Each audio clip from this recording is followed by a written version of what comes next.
విమలకి సంబంధించిన కథ ఇది. విమల ఒక బొగ్గు గనిలో పనిచేస్తూ ఉంది.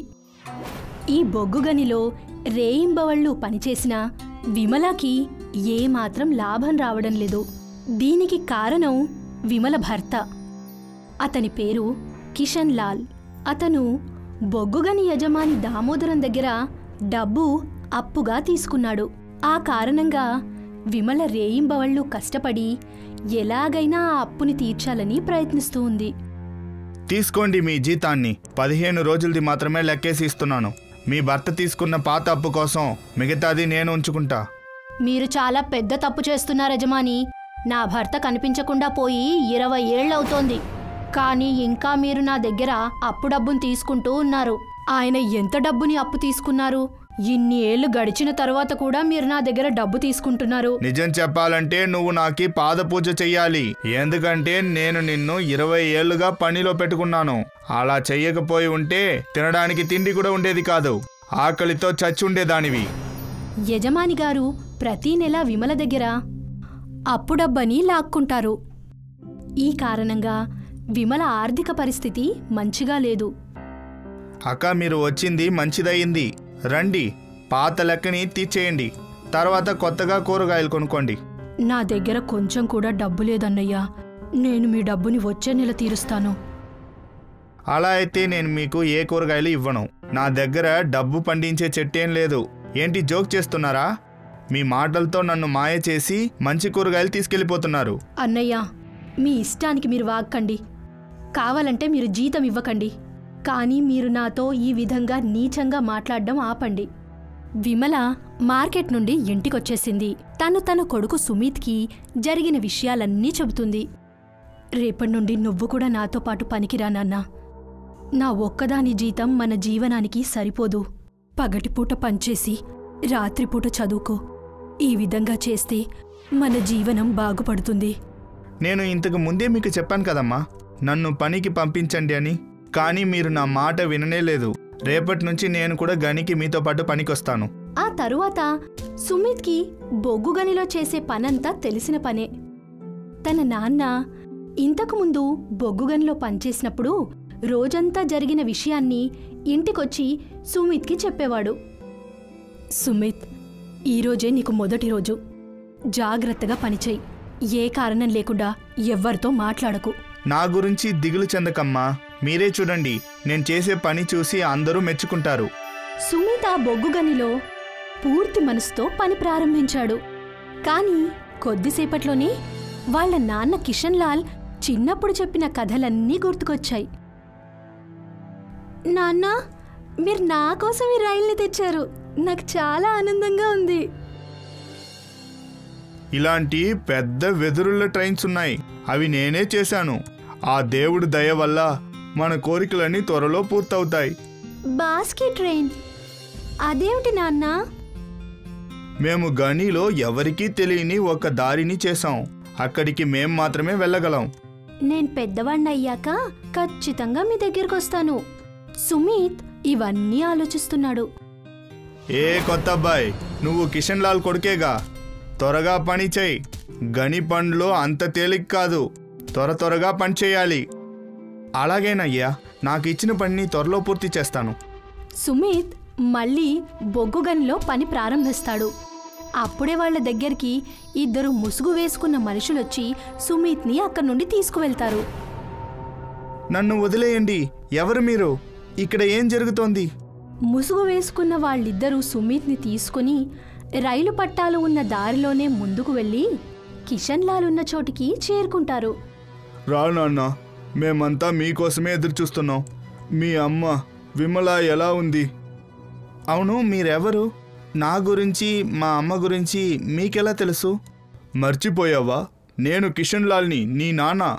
వెదురు ట్రైన్లు, పాత కథలు. నాన్న, నేను అమ్మ కలిసి మిమ్మల్ని ఎక్కడెక్కడో వెతికాం. మీరు చిన్నప్పుడు చెప్పిన కథల్ని గుర్తించుకునే నేను ఇక్కడి వరకు ఎదిగాను. కానీ మీరు ఈ ప్రదేశంలో ఏం చేస్తున్నారు? ఈ గని పనులు ప్రధాన పని కాదు. ప్రభుత్వాన్ని, పోలీసుల్ని మోసం చేయడం కోసమే. మా ప్రధాన పని సొరంగంలో దొరికే వజ్రాల్ని అమ్మడం. పద, నీకొకటి చూపిస్తాను. కిషన్ లాల్ తన కొడుకుని ఒక రహస్య చోటికి తీసుకెళ్తాడు. నాన్న, మీరు ఈ వెదురుల ట్రైన్ని ఎందుకు చేశారు? ఇంజిన్ ఉన్న ట్రైన్ ఎప్పుడూ శబ్దం చేస్తుంది. అందువల్ల ప్రభుత్వ వాళ్ళకి, పోలీసులకి మేము చేస్తున్న దోపిడీ గురించి తెలిసే అవకాశం ఉంది. అందుకనే మేము ఇలా శబ్దం లేకుండా వెళ్లే ట్రైన్ని తయారు చేశాం. ఇందువల్ల మా పని అవుతుంది, ఎవరికి ఏ శబ్దం వినిపించదు. సుమిత్ తన నాన్నని కలిసింది తలుచుకుని సంతోషిస్తున్నాడు. కానీ ఆయన చేస్తున్న తప్పుడు పని సుమిత్కి ఏమాత్రం నచ్చలేదు. వెంటనే సుమిత్ వాళ్ళ నాన్నగారి కోసం ఒక ప్లాన్ వేస్తాడు. నాన్న, నాకు ఒక వ్యాపారస్తుడు బాగా తెలుసు. అతను మీ వజ్రాన్ని 4% ఎక్కువకి కొనుక్కుంటాడు. తన దగ్గర ఉన్న వజ్రాలు విదేశాలన్నిటికీ వెళ్తుంది. మాట అంటే ఇది. నువ్వు నా కొడుకు అనిపించుకున్నావు. నిన్ను తలుచుకుంటే గర్వంగా ఉంది. సుమిత్ వాళ్ళ నాన్నగారిని ఒక నెట్వర్క్లో చిక్కుకుపోయేలా చేస్తాడు. అక్కడి నుండి సుమిత్ మళ్ళీ తను పనిచేసే బొగ్గుగనికి చేరుకుంటాడు. ఎక్కడికి వెళ్ళిపోయావు నాన్న? నువ్వు వెళ్ళి దాదాపు 6 గంటలవుతోంది. పగటిపూట అయిపోయింది. ఈరోజు యజమాని తొందరగా వెళ్ళిపోయారు. అందుకే నువ్వు తప్పించుకున్నావు. లేకపోతే మొదటి రోజే నిన్ను పనిలో నుండి తీసేసేవారు. అమ్మా, ఇంటికి రండి, మీతో ఒక విషయం చెప్పాలి. సుమిత్ తను ఇంటికి వెళ్ళిన వెంటనే అమ్మతో అన్ని విషయాలు చెప్తాడు. ఏంటి, నిజంగానా? నిన్ను తలుచుకుంటే నాకు చాలా గర్వంగా ఉంది. నువ్వు వాళ్ళతో చేతులు కలపకపోవడమే సంతోషం. ఇప్పుడు నువ్వు ఏం చేయబోతున్నావో చెప్పు. నేనాయన్ని నా దేవుడ్లా అనుకున్నాను, కానీ ఆయన ఇంత నీచుడ్లా ఉంటాడని అనుకోలేదు. అమ్మా, బాధపడకండి, నేనేం చేస్తానో చూడండి. సుమిత్ పోలీస్ స్టేషన్కి వెళ్ళి అన్ని విషయాలు చెప్తాడు. నువ్వు చింతించుకో, నేను మారువేషంలో వస్తాను. మనం అక్కడికి వెళ్దాం. కిషన్ లాల్ ఇంకా వాళ్ళ మనుషుల్ని ఆధారాలతో పట్టుకుందాం. ఇన్స్పెక్టర్ నీరజ్ నగల అమ్మేవారి వేషం ధరిస్తాడు. ఆ తరువాత కిషన్ లాల్ని పట్టుకోవడం కోసం సుమిత్తో కలిసి రైలు పట్టాల మార్గం ద్వారా వెళ్తారు. అక్కడ తను బాస్కిన్ ట్రైన్ని చూసి ఇలా చెప్తారు. నేను నా జీవితంలో ఇలాంటి ట్రైన్ని చూడనే లేదు. ఇది ఖచ్చితంగా దేనికైనా పనికొస్తుంది. మనం దీన్ని మంచి పని కోసం ఉపయోగిద్దాం. అక్కడ చూడండి, నాన్నగారు వస్తున్నారు. ఇన్స్పెక్టర్ నీరజ్ తన తెలివితేటల్ని ఉపయోగిస్తున్నారు. తర్వాత కిషన్ లాల్తో ఇలా చెప్తున్నారు. వజ్రాల్ని ఎక్కడ పెట్టారు? సుమిత్ చెప్పాడు మీతో చాలా ఉందని. మా వజ్రాల గురించి నేనేం చెప్పను. రండి, ఆ రహస్య చోటికి తీసుకెళ్తాను. కిషన్ లాల్ వాళ్ళని వజ్రాలు ఉన్న గుహకి తీసుకెళ్తాడు. అక్కడ ఆ గుహ మొత్తం వజ్రాలతో నిండిపోయి ఉంటుంది. ఇది చాలా అద్భుతంగా ఉంది. కిషన్ బాయ్, మీతో చేతులు కలపడం చాలా సంతోషంగా ఉంది. నాకు బాగా తెలుసు మీకు ఇది నచ్చుతుందని. సరే, దీనికి ఒక మంచి రేట్ చెప్పండి చాలు. దీని గురించి కిషన్ లాల్ చెప్తున్నప్పుడే పోలీసులు నలువైపులా ఆ గుహని చుట్టుముట్టారు. చూడు నాన్న, ఇన్ని తీసుకుని పారిపో. పోలీసులు చుట్టుముట్టేశారు. చాలు ఆపు కిషన్ లాల్. ఈ ఫోర్స్ అంతా నాదే. దీనన్నిటికీ కారణం నీ కొడుకు సుమితే.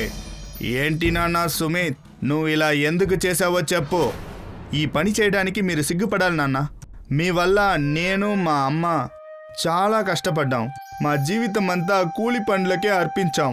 అయితే మీరు ఇలాంటి చెడు పని చేస్తున్నారు. ఈయన్ని వెంటనే తీసుకెళ్ళండి ఇన్స్పెక్టర్. తీసుకెళ్లి జైల్లో తోయండి. ఒక్క నిమిషం ఆగండి సార్.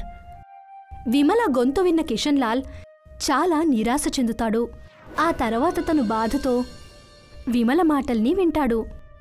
మీరు కనిపించకుండా పోయిన తర్వాత అందరికంటే ఎక్కువగా బాధపడింది నేనే. ఇప్పుడు మీరు చిక్కుకున్నారు. అందరికంటే ఎక్కువగా సంతోషించేది నేనే. ఈయన్ని తీసుకెళ్ళండి. ఆ తరువాత ఇన్స్పెక్టర్ నీరజ్ కిషన్ లాల్ని తీసుకొని వెళ్లి జైల్లో వేస్తారు. గని యజమాని సుమిత్ని ఆ స్వరంగానికి కొత్త యజమానిగా ప్రకటిస్తారు. విమల ఇంకా సుమిత్ అప్పటి తమ జీవితాన్ని సంతోషంగా గడపడం మొదలుపెట్టారు.